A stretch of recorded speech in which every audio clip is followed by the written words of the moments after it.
Our next guest is here. It is Trish. How are you? I'm great. How are you? Very good. So Very excited to be here. you're here to talk about holding more without breaking, expanding your safe zone is what you're Yes. here to speak about. Welcome. I'm excited. Thank So, you. so she stands for helping families expand something, which she will share with us. She believes capacity grows best through something. I'm not sure what it is.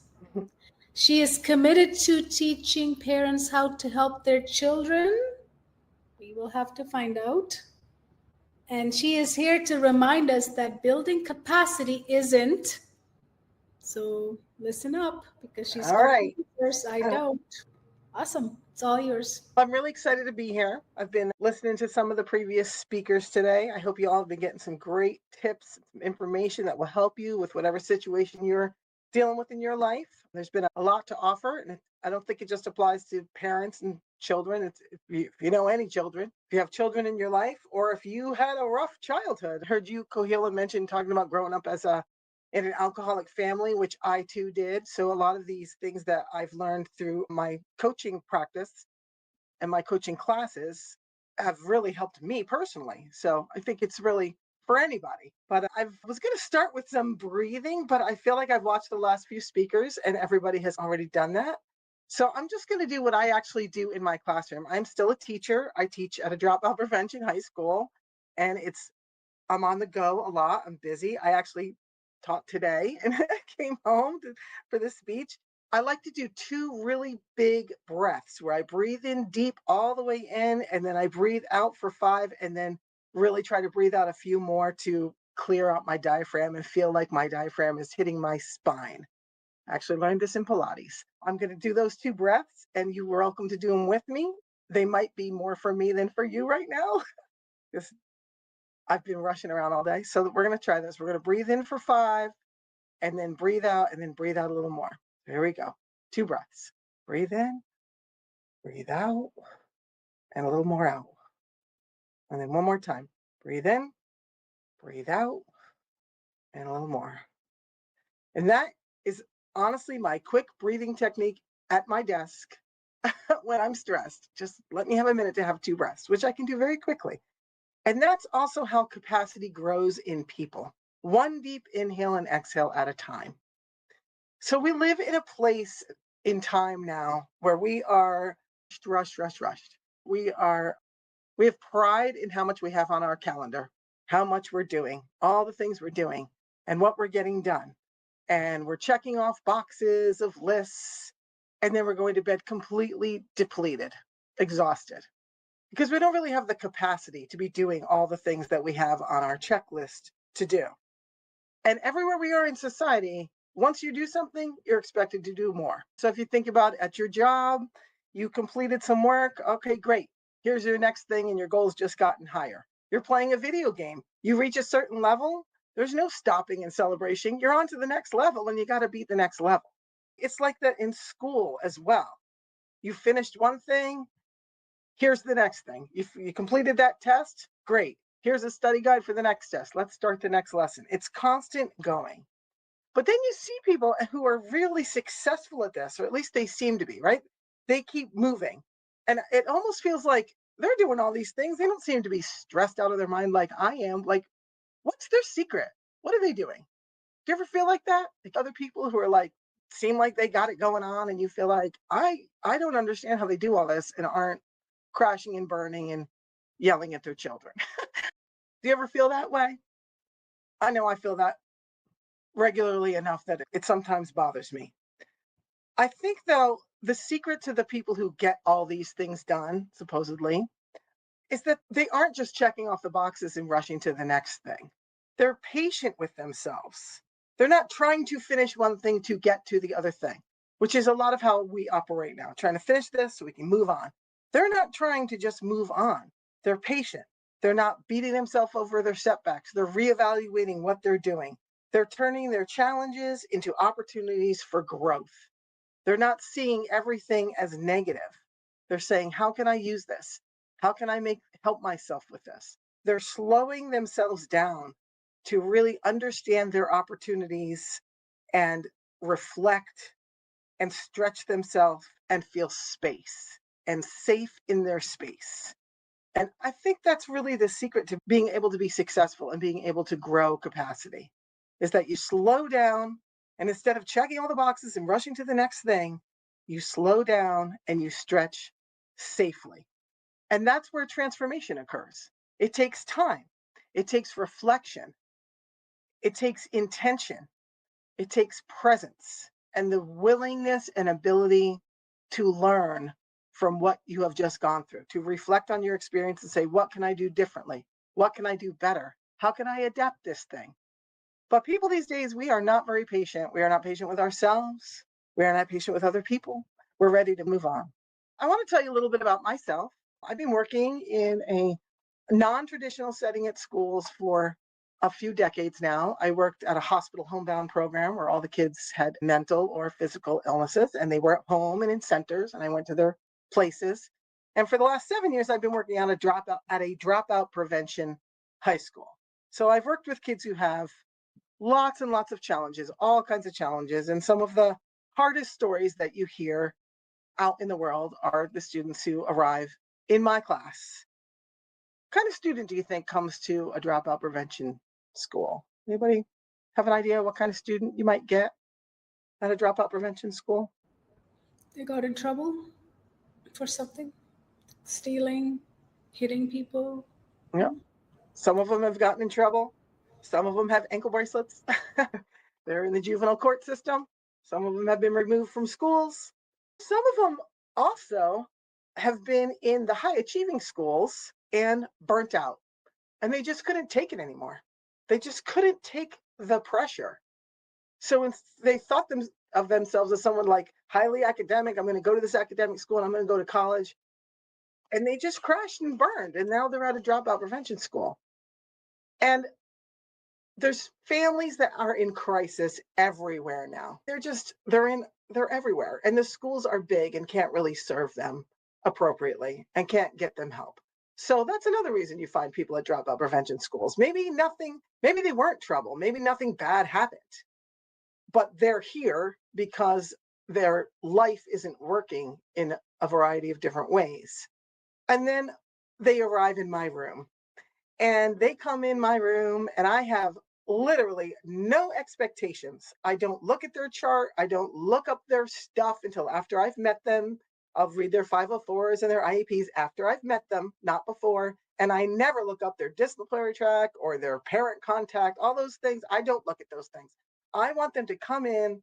I want them to feel safe and comfortable. I want them to know you have arrived somewhere where people are not going to put pressure on you. You are self-paced. I will help you get a pace. I hope you will get a pace.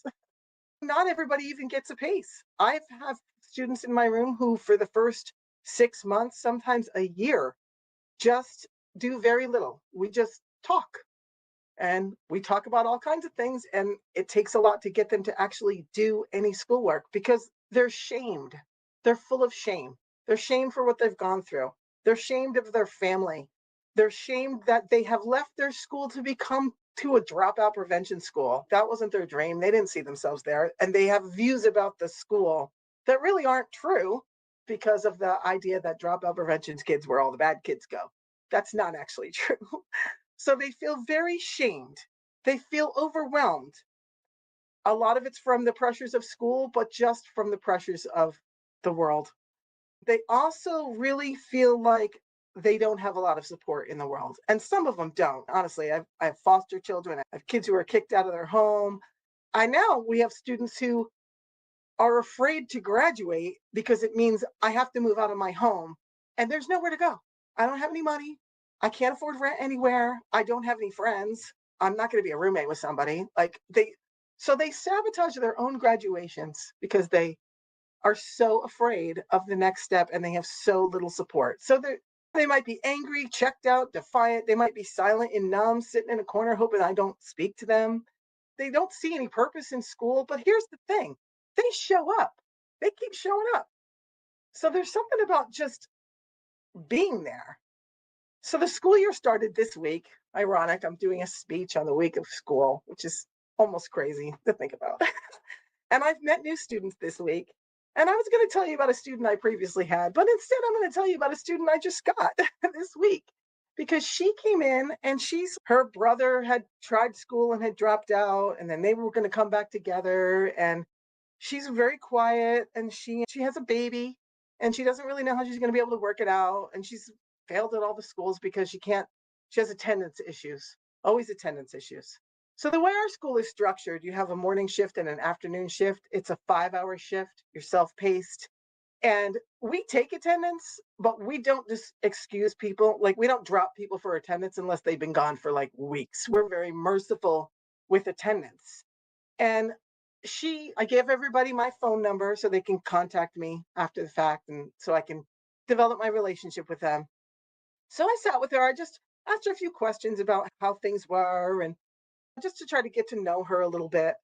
And the next day, she sent me a message, text message. She was actually before school, early in the morning. She sent me a text message that said that she was finally comfortable, that she felt like she could do school here because she found a room she was comfortable in. And we didn't talk about academics the first day. I don't talk about academics the first day with anybody. I tried to find out where they're coming from and what they've gone through.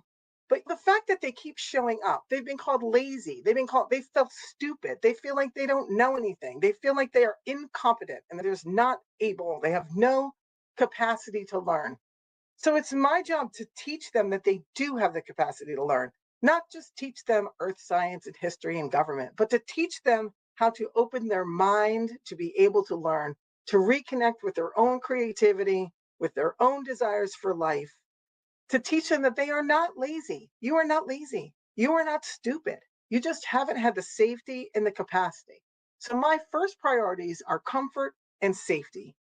And it's funny, I was listening to some of the other speakers, and one of them said, how did she say it? I think it was Kat. And she said that energy is contagious. It's relational and contagious. And so many kids come to school avoidant. They don't want to do anything. They don't think they're capable.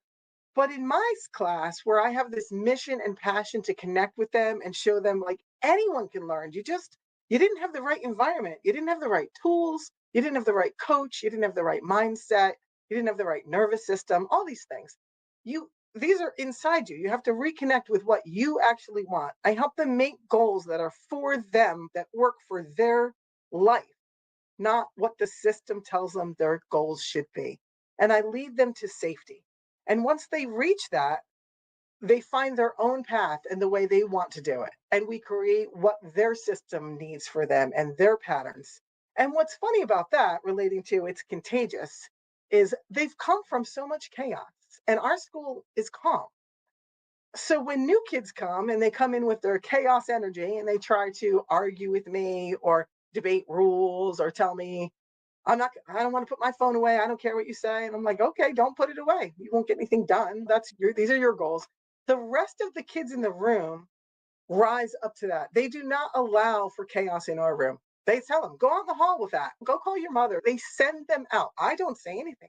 The other kids who are regulated, who are goal oriented, who have figured out what they want out of their life and have set goals for them, don't want the chaos that they left coming in their room. So they're protective, and they're protective of me. And they will tell people, you just don't understand her yet. She's going to help you. So that contagiousness of the relation and just the energy of the room, they're really, once they have figured it out, that if you have safe space, you want to protect the safe space. The kids do more to protect the safe space than I actually do. But I really see it as my job as a teacher, as a coach, to be this buffer between the pace of the world that they've been on. They've been on for 10, 12 years. And some of them, because of COVID, stopped school, came back, haven't been in a routine, haven't been in school, don't really even know what they want to do or how to start again. That the pace of the world and the pace of the system doesn't work for them. And they don't have to keep that pace with me. I'm the buffer. I'm going to help you create your pace. And then we're going to go from there, and we're going to make that pace work for the system. And it's amazing what happened, because these kids who will come in and just do nothing and say, I don't like school. I hate school. I don't care. I don't care about this. I just want to pass this class, miss. I don't care. They start to care. I talk to them about creativity and curiosity. And I'm like, forget about the grade. You're going to pass the class. How about that? How about if I tell you right from the beginning, you're going to pass my class? And I tell them that. You don't need to worry about passing. You're going to pass. It's not going to just be about tests, not going to be just about making this grade. We're going to do activities. We're going to talk. If you don't understand it, we'll talk through things. You don't need to worry about grades anymore in here. Just worry about your motives, your brain, talking to your brain and being calm in yourself. So we end up having a lot of conversations about, why do you think this? Why do you have this? I call it stinking thinking. Where did this stinking thinking come from? Where are you telling yourself this? Why are you telling yourself this? Slow down. Think about why you think this. Now, my students are 16 to 22, so they're adults or becoming adults. They need to find their way on their own. They need to separate from their parents. So it's important for them to think about, where do my thoughts come from? Why am I thinking like this? Is this even resonate with who I am as a person? So we try to come up with new things to say that, all right, banish that thought that came from your mother, some teacher who said something, somebody, a doctor, whatever. Somebody told you something and you're hanging on to it and it's not even your thought. So we try to replace them and give them other thoughts, other ideas that they can cling onto. And it's amazing what happens. These kids who hated school, they didn't want to do anything. They were told, some of them are told, you have to find a new school because you're not going to graduate here on time. So we can't have you here anymore. Go find somewhere else where they'll take you. Our school takes everybody. We're a charter school. We're dropout prevention. We take everybody. But when they find their pace and they feel safe again, they start to really want it. They want to learn. They want their diploma. They go from finishing no classes to finishing a class a month, a class every 2 weeks. And they may not have a ride to school. They're texting me, can you help me from home? And I'm helping anybody anywhere, because that's my nature, which is why I'm really excited about being a coach.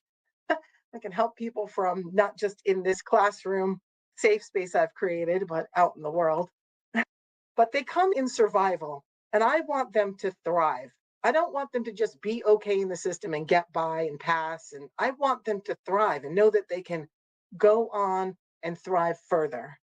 Vanessa was talking a little bit about the mind soil, and I really love the analogy of the soil, because when you think about a seed is planted and it needs time and space to grow, underneath the soil, it's going to root.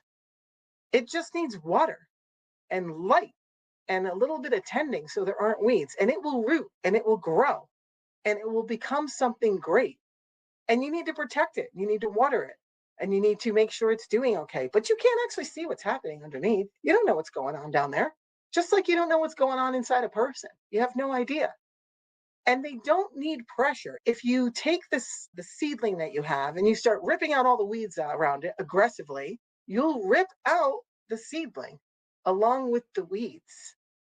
And that's how I think a lot of my students and a lot of children in the world feel like. You're constantly pressuring me. This didn't work. Let's throw that out. So they don't get a chance to get rooted in any of this stuff. They don't get enough time to think about, how would this work for me? How can I make this work? To actually grow the roots, to get the depth they need to feel rooted in themselves, in their knowledge, confident in their abilities and their creativity. Instead, it's pressure, and it's just triggering their nervous system to run, to try to fight with people. And in the situation I'm in, I see the people who have to fight. There are people who really have to fight. And if they'll try to pick a fight with me, and when it doesn't work with me, they'll go down the hall and try to pick a fight with other people. And typically I go after them and say, all right, what you doing? Let's go for a walk outside, because outside works. That is true. Take somebody for a walk outside and it's a complete change of their disposition.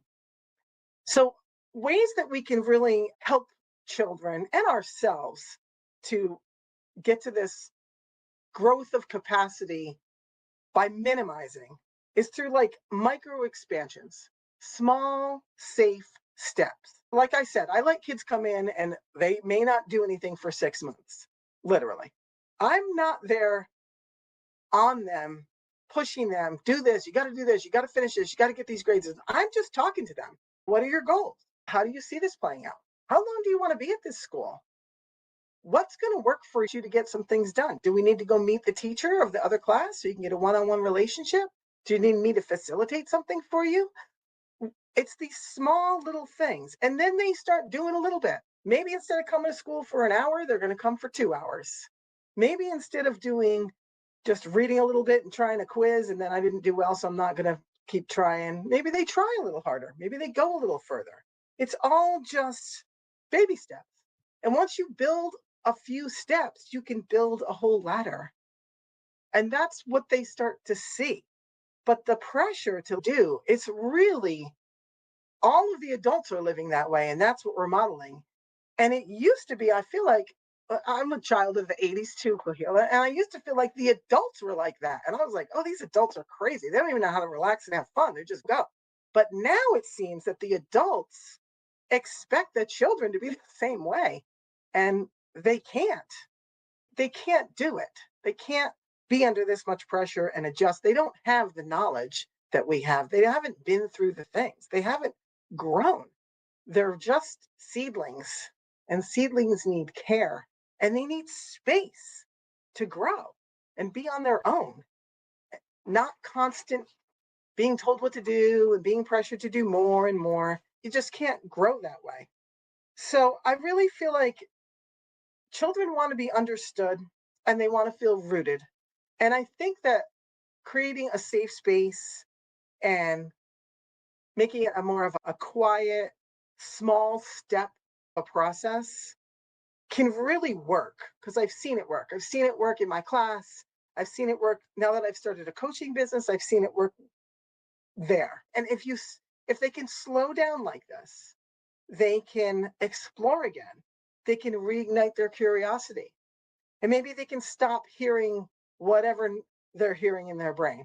And a lot of times, we know, right? Adults say things and kids take it as a mantra. And I myself can think of a lot of things that I hear in my brain that were stuff my mom said that wasn't good. And I have to capture it and say, okay, thank you for showing up. That helped me when I was 10. That is not useful anymore. I don't need to listen to my mommy anymore. I have my own ideas. And that helps me. And I tell students that voice you hear may not be yours. You have to find your voice.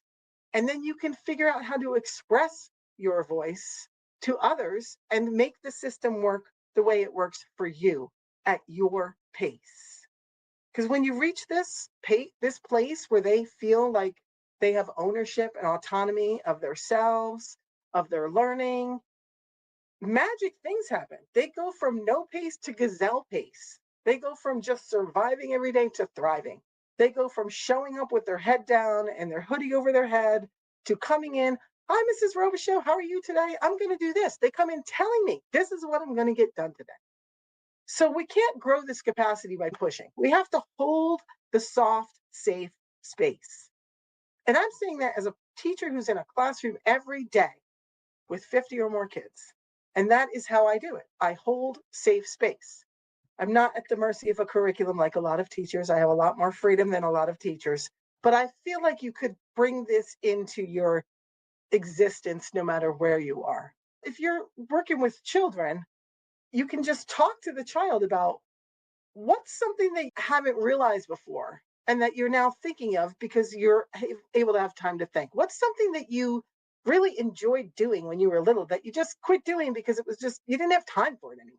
What are the things you would like to go back to? And as a parent, ask yourself, what are the things that my child feels pressure? What is my child holding on to? Our children are holding on to way more things than they need to. And it's really important for parents to reflect on this. We need to release the pressure valve for our children. They need to stop feeling like they have to perform everywhere they go. They're holding that. So as a parent, just think about your child's life and think about where the pressure might be and what they're holding and give them permission to let it go. You don't have to hold everything for everything. Give them the space to say, I don't want to carry all this. It's too much for me. Let them talk to their brain. Ask them what felt like too much today. How was your day? Did something overwhelm you? Was there anything that felt like it was just, what are the wins for your day? I have a 7-year-old granddaughter, and every day when she comes home, that's what I ask her. What felt good to you today? Did you have any wins? And was there something that just felt icky, like during your day, that you just, I wish didn't go that way? Most of the time she says she didn't like lunch, but she's picky about her food. But we're all on this journey, and we need to honor each other's space. And I feel like the students in my classroom, they get that. Once they've been there a while, they start to honor the space for each other. They stick up for each other. And a lot of them came from real bullying situations. They came from really a tough time, really tough times, or they live in homes where they're bullied. I have students that don't want to really show up. And then I have other students who don't want to leave because they don't want to go home. And I can relate to that because I sometimes didn't want to go home because I didn't know what kind of mood my mother was going to be in. My father died when I was young. My mother and father were high school sweethearts, and my mother was heartbroken, and my father wasn't there anymore. So she was coping the best she could. I was the youngest. There were teenagers in the house. I was a little kid. But by the time I was a teenager, she was very overwhelmed, and I never knew what kind of mood she was going to be in when I came home. So I walked home very slow. If a friend invited me over, I went over there. I did not want to go home. So I can relate to the students in my class. And as soon as they're staying there for 4 or 5 hours, their session's over, and they say, can I just stay until the afternoon? I know they don't want to go home.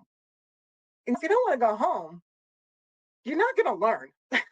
If your home is so chaotic that you don't want to go to it, and you're just coming to school to breathe, you don't need a teacher or an administrator scolding you, pressuring you, sending you to the office because you're not following the rules.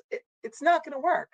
And there's so many homes now that are in chaos like this, so many. And especially after COVID, a lot of kids just have gaps. People are confused. You know how the world is. We're all in it. It's pretty chaotic right now. But we need to be not the container for the pressure, but the release valve. That's what parents, coaches, families, it needs to be the safe space. So if I could just remind you of anything, if you're going through it with a kid, especially a belligerent teenager, the kid's not stupid.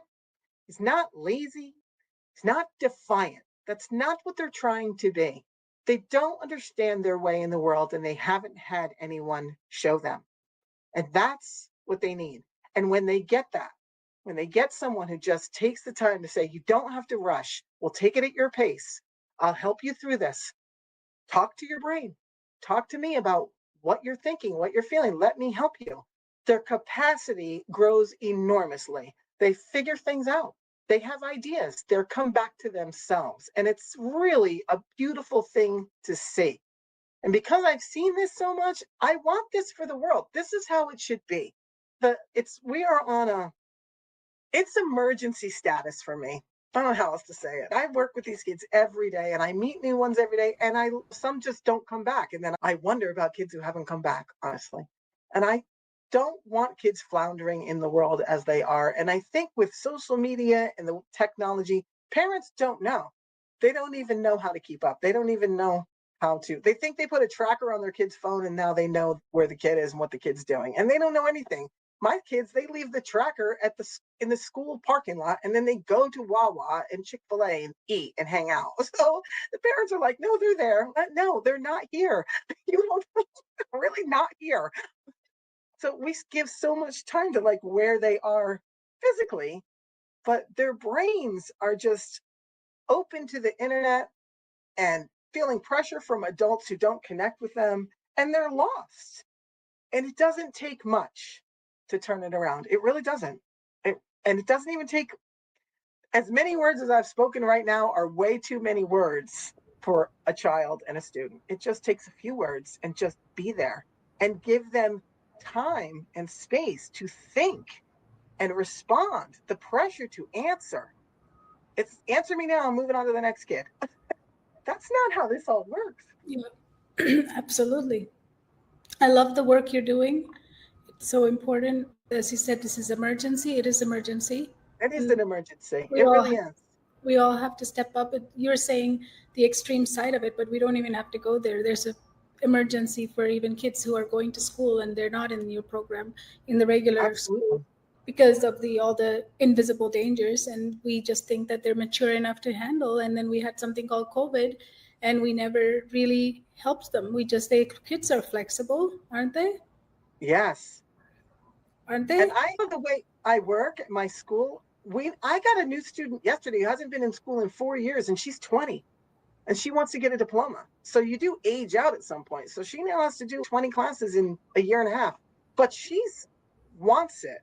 And she heard about this school. She came in ready to say, what can I do? How do I do this? So we're having slow conversations, but she's going to have to accelerate because of her goals. But it's her goals. It's her goals. So she'll do it. Yeah. It's not somebody else telling her what she needs to do. So I love what you said at the beginning. You in your presentation, you said that I don't check their files. I used to work with a lot of kids like that too. So that was one of my things. I never read their file until I meet them. And only time I would even read any further until I meet them and spend some time is if they will give me a warning on the front of the binder that they will run away from school. If there's a running away thread, is the only time I need to know how much distance I need to have with them so I can run with them. Yes. So other than that, anything else said in that, I don't read until I've spent at least a couple of days with them, or if I'm there for the day, a couple of hours, because I just don't want to put any filters on. And then Me too. read everything through that, and I can't meet the person that's in front of me. So that's exactly what we do in our coaching process too. We don't even talk to them as a student. We talk to them as a person. If they don't feel at the neurological level that we're looking at them as a person first, you can never teach them anything. Absolutely. You cannot connect. That's the first connection is everything. Yeah, human connection. That's the Yes. resonance that you have to pass through. And when you do it with care and compassion, they feel it. They feel it. When you do it with the filter, they also feel that. So this is Absolutely. why it's so important. So I thought that was very beautiful, because not everyone always goes with the file, and it's okay, what it says in the file, I'm going to, here I go, I'm going to meet this person. This file says this person is this and this and this and this. And sometimes you read the file and it's actually not that accurate. All the time. Because you know why? Because it's a moving system. It might have been got written up like a year ago. The system has moved through some experiences over the year, and Right? that system is no longer responding the way it was being told in that book. So it's interesting. So we have any questions for Trish? Anybody? I also ask the kids what's in there. If they have a 504 or IEP, I ask them, what are your accommodations? What do you need? I don't actually have to read the file. They can talk. They know what they need. Yeah, absolutely. Do you have a gift to give to our audience, Trish? Yes, I'm going to offer a free deep dive 5-day coaching experience with myself for the first 2 people who contact me through email. And there's my email. Oh, it's spelled wrong. ROBICHEAU. I probably spelled it wrong, truthfully. That's okay. You know why? There's my name in front of me. TrishRobichaux@gmail is my email. It's not a big deal because we have the magazine. Your information's there. We have the journal. Your information is there. Fixed already. Yeah, Like your magic. information is there, Trish. So nobody worry about catching the emails here. Because even if I write it with my hand, I might mix letters there as well. So if you're like me, if I'm writing Rush, I always mix up the letters. Yeah. So it's all there for you. We'll put it in the chat. So don't worry about copying. You'll have the journal. You'll have our the magazine that just launched. She's in there with her article as well. So excited. Thank you so much. Thank you so much. And thank you for the work you do, because it's not easy, but they need you, and you're showing compassion, curiosity, and care, and you're leading it. And thank you for being a coach for this. Thank you for inviting me to speak. I feel like I haven't been a coach that long, so I feel really honored that I even was offered this opportunity. And this has just been great. I'm really thriving, and I know my students are going to thrive with me. Yes, absolutely.